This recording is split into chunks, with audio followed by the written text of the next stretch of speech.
तुम्हाला फोन केला रूम वर बी आला नाही। काय येऊ कायला येऊ म्हणजे काम होतं ना, कमून आला नाही? काय काम होतं? आणि घरी बी आले तर घंटा झालं घरी बी नाही, फोन करते तर फोन बी उचले ना गेला, तर इकडे येऊन बसलात का काय कोपऱ्याला? म्हशीकडे होतो रानात म्हशीकडे फोन कमून नाही उचलेला? काय उचलायची गरज आहे मला फोन? आणि ते रूमचं भाडं द्यायचंय ना, किराया त्यांनी ऍडव्हान्स आणि ते मागत आहे।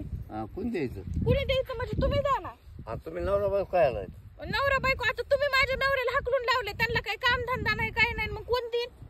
मग काय मी पुरू काय सगळं? आता गावात बी मीच पुरतो, मग कोण भाडं देतो, सगळंच मी करतो।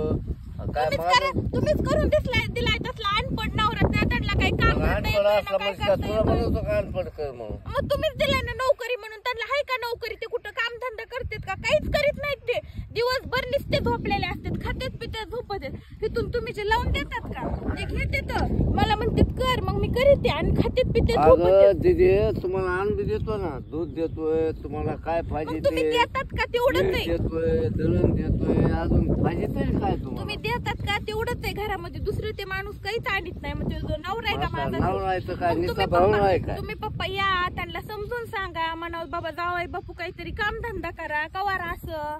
मग काम धंदा आता ते केली रूमचे पैसे मागाय आले घर मालक, तर ते म्हणतात मला नाही काय माहिती, ते मामाकून घ्या आमच्या। तर त्याच्या मामा काय जिंदगीभर पुरला काय? मग तुम्ही तेच म्हणते मी नाही, तुम्हाला, नाही, मी तुम्ही काय- या म्हणून रूमवर आणि त्यांना बोला काहीतरी। बाई तुला लग्न करून दिलं, ठीक आहे ना, मग लग्न झालं, तुला काय पाहिजे ते लागलं, वस्तू दिल्या, माझं काय जबाबदारी आहे आता? आता जबाबदारी पुढे राहिली नवऱ्याची। अहो पण नवऱ्याला तुम्ही समजून सांगा ना, ते माझं ऐकत नाही तर। आता काय सांगू बरं मी? तुम्ही म्हणा ना काही काम धंदा कर बाबा, बिझनेस कर, नाही तर काहीतरी काम एखादा नोकरी शोध, नोकरी बघ, काहीतरी म्हणा ना असं तुम्ही। त्यांच्या मनाला लाज वाटायला पाहिजे ना।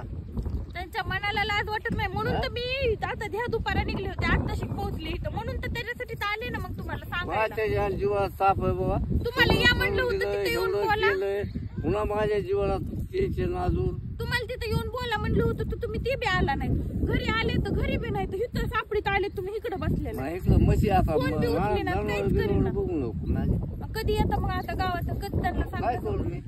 तुम्ही गावात या उद्या सकाळी सकाळी ते असते, ते दिवसभर घरीच असते, ते सकाळी सकाळी या, त्यांना म्हणा लिहून त्याला शाळेत फिरत टाकायचंय, काहीतरी करा, काम धंदा करा, नोकरी बघा, कुणाच्या तरी दुकानावर राहा, हाटलावर राहा, कपाशा धुवा, काहीतरी करा म्हणाव त्यांना।